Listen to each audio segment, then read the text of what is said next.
So growing up, I never played much Mario Party. I was always more of a Mario Kart kid, but now that I am an adult and can buy whatever games I want, I've started to play Mario Party, so I can appreciate on what I missed out on. I also enjoy seeing other people's opinions on these games, and one game that has intrigued me is Mario Party 10, and has caught my attention for a couple reasons. One is the fact that it's the only Mario Party on the Wii U, which is odd since every other home console that has Mario Party has at least 2 installments. The other reason is just how much people seem to hate this game. I've seen many people say it's the worst console Mario Party, so naturally I had to get my hands on this game and try it out. I wanted to see for myself if this game is really that bad, or if people are just being too harsh. Does Mario Party 10 deserve all the hate it gets? Is it really that bad?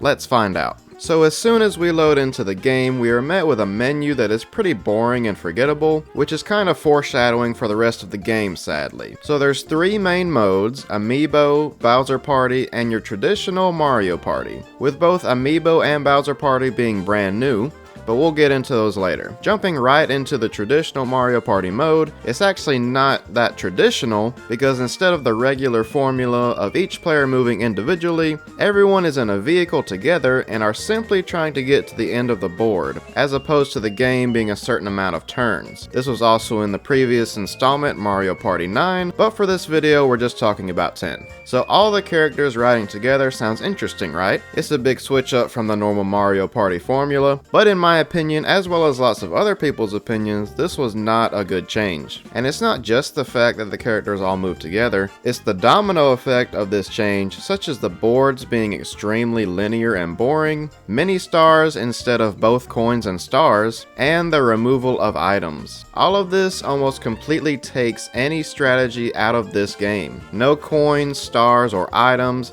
means you don't have to think about how you're going to spend the coins you've earned, and now all you have to do is get mini stars, that's it. It just makes the time when you're not playing mini games so boring. You roll dice, move spaces, and that's about it. There's not a lot of interesting spaces in this game, if any. There's a ton of special dice block spaces, which are boring, some lucky and unlucky spaces, which are slightly less boring, but never very interesting. You just gain or lose a few mini stars, and there's some minigame spaces, which are great because the minigames are the best part of this game. But another dumb part of Mario Party 10 is the fact that you don't play a minigame after every turn like usual. You have to land on a minigame space to actually play one. And yes, they're fairly common, and there's even some hidden ones throughout the board, but this means you can go a while without playing one, which again is the best part of the game. I promise I'm not trying to be negative with this is just how the game is. But one addition I think is actually interesting is how Bowser works. At the start of every game, Bowser is locked up on the gamepad, but he will be unleashed if all 6 numbers are rolled before you get halfway through the board. If he is unleashed, then the player who rolled the last number will get half their stars taken away, and Bowser spaces will be scattered around the rest of the board. These Bowser spaces include stuff like the Bowser Revolution,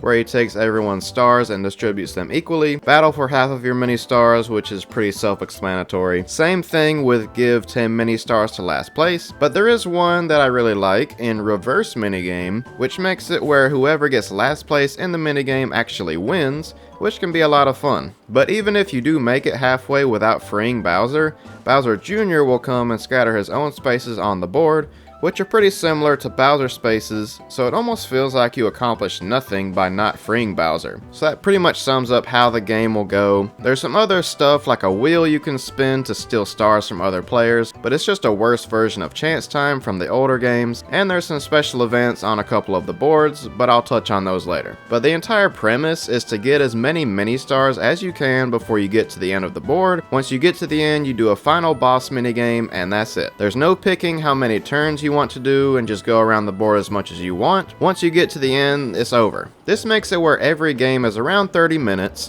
which to be fair is a good amount of time for one game in my opinion. I mean, I don't want to play a game of this for more than 30 minutes, but it'd be nice to have the option. Okay, so I rambled on for a little bit about the things I don't like about this game, which sadly is a lot. But let's transition to one of the few things I do like about this game, the minigames. Now sure, this isn't the greatest selection of minigames you'll ever see in a Mario Party or anything, but they aren't half bad. Specifically the free-for-all ones, which obviously there are more of. There's some I really enjoy, like Paintball Battle, Cliffside Crisis, Bob-omb Bogey, Cheap Cheap Leap, and my personal favorite, Bob-omb Combo. What's really impressive though is how there aren't really any minigames that I hate playing. Sure, there are some that I'm not crazy about, but none that really annoy me, which I can't say for every Mario Party. Although there does seem to be a lot of minigames that are just running around trying not to fall off something. I mean, I feel like half of the free-for-all ones are based around that, but it's not a huge deal. Just feels like they started to run out of ideas. So I know this isn't the first Mario Party game to have boss minigames,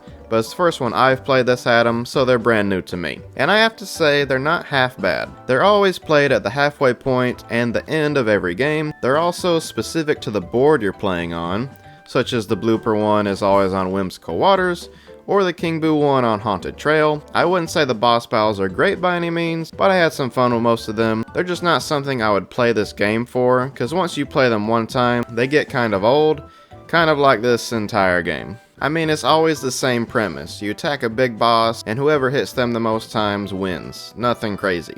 Okay, so we've talked about the minigames and the specific rules and gameplay, so now let's talk about one of the most important parts of a Mario Party, the boards. Now at this point, we've kind of already established that the boards in this game are not good. Mushroom Park is a fine beginner board, I guess. It just feels really short and doesn't have anything that stands out, but it has an amusement park around it, so that's cool, I guess. Whimsical Waters is obviously an underwater one.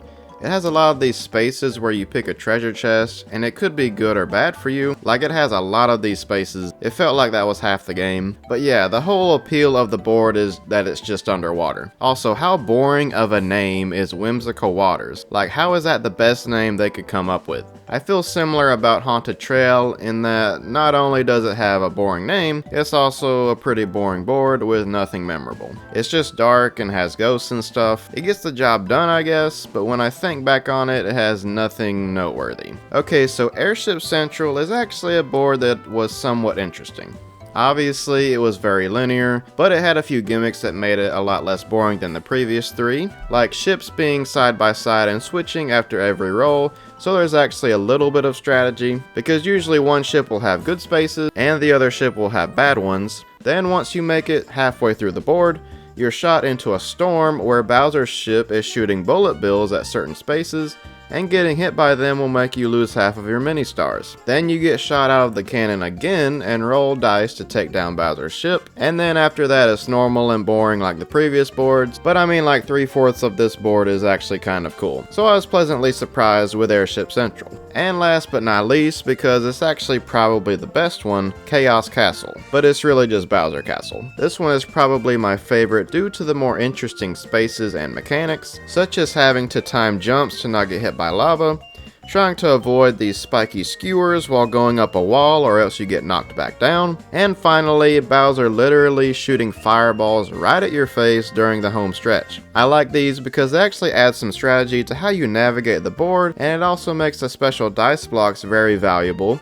because if you get hit by Bowser's fireballs, you lose half of your mini stars. Now, is it great? No, because it's still extremely linear, but it at least spices things up a bit. Pun intended. And speaking of Bowser, I can't make a video on this game without mentioning the brand new game mode, Bowser Party. This is a new take on Mario Party where it's Bowser versus everybody else, and you also have the option to play as Bowser. The objectives for both sides are to get to the end without losing all of your lives if you're not Bowser, and vice versa if you are Bowser. And you may ask, how do you lose hearts? Well, first Bowser has to catch you on the board, and if he does, then everyone will play a Bowser minigame where Bowser is just attacking everybody else, and each time they get hit, they lose a heart. Overall, this is an okay mode. I mean, at least it's new, right? But it feels like Bowser can be a bit overpowered at times. especially if he gets a 5th dice block, it's definitely over for you. And the Bowser minigames are decent, but they feel kind of repetitive after a while. Again, I'm glad they tried something new, and even though I prefer the regular party mode, it's always nice to have an extra mode to try out. And that's pretty much all there is to this game. Of course, there's also the amiibo mode, but I don't own any amiibo, so it's literally unplayable for me. But it's okay, because apparently it sucks anyway. But yeah, Mario Party 10. It happened. It was the only Mario Party for the Wii U, and it's not hard to see why. Now sure, a big reason is just because the Wii U wasn't exactly a huge success, but this Mario Party certainly isn't the greatest one we've seen either. It was also released in 2015, 3 years after the Wii U released, and just 2 years before the Switch, so it wouldn't have made much sense to make another one. But Mario Party 10 still blessed us with its mediocrity, and it has truly made me appreciate the great Mario parties before it, and even after it. But in all seriousness, this really isn't that bad of a game. It's not great, and I wouldn't even say it's good, but it's alright. The minigames are solid, and the last 2 boards are somewhat interesting, but yeah, riding in cars together sucks. There's not much strategy to this game at all, and it feels like this game was made for 5-year-olds at times. But as a grown man who played every board and minigame, all I have to say about this game is, eh.